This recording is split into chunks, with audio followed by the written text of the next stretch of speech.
दोस्तों, गौतम बुद्ध ने कहा, यदि कभी किसी भी समय आपके सामने कोई समस्या उत्पन्न हो जाती है तो उस समस्या से भयभीत नहीं होना चाहिए, क्योंकि कोई भी समस्या हमेशा नहीं रहती। समय परिवर्तनशील है, हमें उससे भयभीत नहीं होना चाहिए।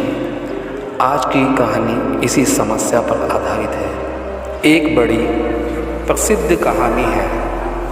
एक सम्राट ने अपने सारे बुद्धिमानों को बुलाया और उनसे कहा, मैं कुछ ऐसे सूत्र चाहता हूँ जो छोटा हो, बड़े शास्त्र नहीं चाहिए, मुझे फुर्सत भी नहीं बड़े शास्त्र पढ़ने की। वह ऐसा सूत्र हो जो एक वचन में पूरा हो जाए और जो हर घड़ी में काम आए। सुख हो या दुख, जीत हो या हार, जीवन हो या मृत्यु, सब में काम आए। तो तुम लोग ऐसा सूत्र खोज लाओ। उन बुद्धिमानों ने बड़ी मेहनत की, बड़ा विवाद किया, कुछ निष्कर्ष नहीं हो सका। वे आपस में बात कर रहे थे। एक ने कहा, हम बड़ी मुश्किल में पड़े हैं, बड़ा विवाद है, संघर्ष है, कोई निष्कर्ष नहीं हो पाए।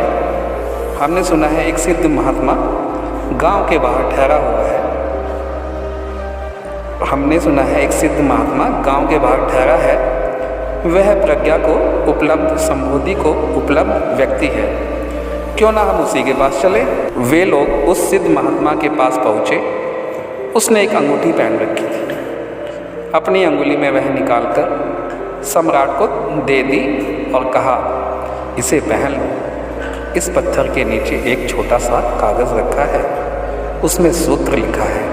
वह मेरे गुरु ने मुझे दिया था, मुझे तो ज़रूरत भी नहीं पड़ी, इसलिए मैंने अभी तक खोलकर देखा भी नहीं। उन्होंने एक शर्त रखी थी, जब कुछ उपाय ना रह जाए, सब तरफ से निरुपाय हो जाओ, तब इसे खोलकर पढ़ना।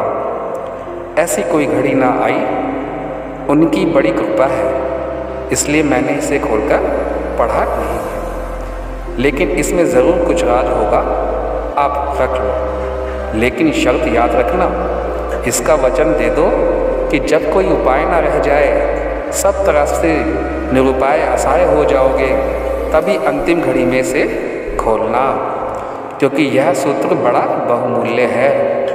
अगर इसे साधारणतः खोला गया तो अर्थहीन होगा। सम्राट ने अंगूठी पहन ली। वर्षों बीत गए, कई बार जिज्ञासा भी हुई। फिर सोचा कि कहीं खराब ना हो जाए। फिर काफ़ी वर्षों बाद एक युद्ध हुआ जिसमें सम्राट हार गया और दुश्मन जीत गया। उसके राज्य को हड़प लिया गया। वह सम्राट एक घोड़े पर सवार होकर भागा अपनी जान बचाने के लिए। राज्य तो गया, संगी साथी भी गए, दोस्त परिवार सब छूट गए। 2-4 सैनिक और रक्षक उसके साथ थे। वह भी धीरे धीरे हट गए, क्योंकि अब कुछ बचा ही नहीं था। तो रक्षा करने का अब तो कोई सवाल ही नहीं था। दुश्मन उस सम्राट का पीछा कर रहा था। तो सम्राट एक पहाड़ी घाटी से होकर भागा जा रहा था। उसके पीछे घोड़ों की आवाज़ें आ रही थी, टापें सुनाई दे रही थी, प्राण संकट में थे। अचानक उसने पाया कि रास्ता समाप्त हो गया है, आगे तो भयंकर गड्ढा है, वह लौट भी नहीं सकता था। एक पल के लिए सम्राट स्तब्ध खड़ा रह गया कि अब वह क्या करे। अचानक याद आया, खोली अंगूठी, पत्थर हटाया, निकला कागज़, उसमें एक छोटा सा वचन लिखा था, यह भी वक्त है, बीत जाएगा। सूत्र पढ़ते ही सम्राट के चेहरे पर मुस्कुराहट आ गई। उसके चेहरे पर एक बात का ख्याल आया, सब तो बीत गया, मैं सम्राट न रहा, मेरा साम्राज्य न रहा, सुख भी बीत गया। जब सुख बीत जाता है तो दुख भी स्थिर नहीं हो सकता। शायद सूत्र ठीक कहता है, अब करने को कुछ भी नहीं है। लेकिन सूत्र ने उसके भीतर कोई सोया तार छेड़ दिया, कोई साज छेड़ दिया। यह भी बीत जाएगा, ऐसा बोध होते ही सपना टूट गया जैसे। अब वह व्यग्र नहीं, बेचैन नहीं, घबराया हुआ नहीं, बैठ गया। संयोग की बात थी। थोड़ी देर तक तो घोड़े की टाप सुनाई देती रही, फिर टाप बंद हो गई। शायद सैनिक किसी दूसरे रास्ते पर मुड़ गए। घना जंगल और बीहड़ पहाड़, उन्हें पता नहीं चला कि सम्राट किस तरफ गया है। धीरे धीरे घोड़ों की टापें दूर होती चली गई। अंगूठी उसने वापस पहन ली। कुछ दिनों बाद दोबारा उसने अपने मित्रों को वापस इकट्ठा कर लिया। फिर उसने वापस अपने दुश्मन पर हमला किया, पुनः जीत हासिल की, फिर अपने सिंहासन पर बैठ गया। जब सम्राट अपने सिंहासन पर बैठा तो बड़ा आनंदित हो रहा था।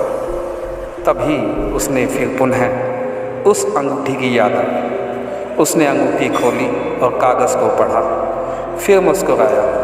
दोबारा सारा आनंद विजयी का उल्लास, विजयी का दम्भ सब विदा हो गया। उसके वज़ीरों ने पूछा, आप बड़े प्रसन्न थे, अब एकदम शांत क्यों हो गए, क्या हुआ? सम्राट ने कहा, जब सभी बीत जाएगा तो इस संसार में ना तो दुखी होने को कुछ है और ना ही सुखी होने को कुछ है। तो जो चीज़ें तुम्हें लगती है कि बीत जाएगी, उसे याद रखना। अगर यह सूत्र पकड़ में आ जाए तो और क्या चाहिए? तुम्हारी पकड़ ढीली होने लगेगी। तुम धीरे धीरे अपने उन सब चीज़ों से दूर पाने लगोगे जो चीज़ें बीत जाएगी। क्या अकड़ना, कैसा अगर, किस बात के लिए इटलाना, सब बीत जाएगा। यह जवानी भी बीत जाएगी। याद बन बन के कहानी लौटी, सास हो के वीरानी लौटी। लौटे सब गम जो दिए दुनिया में, मगर न जाकर जवानी लौटी। यह सब बीत जाएगा। यह जवानी, यह 2 दिन की इटलाहट, यह 2 दिन की तितलियों जैसे पंख, यह सब भी। यदि आपको ये कहानी अच्छी लगी तो प्लीज़ इसे लाइक, शेयर और सब्सक्राइब करें। धन्यवाद।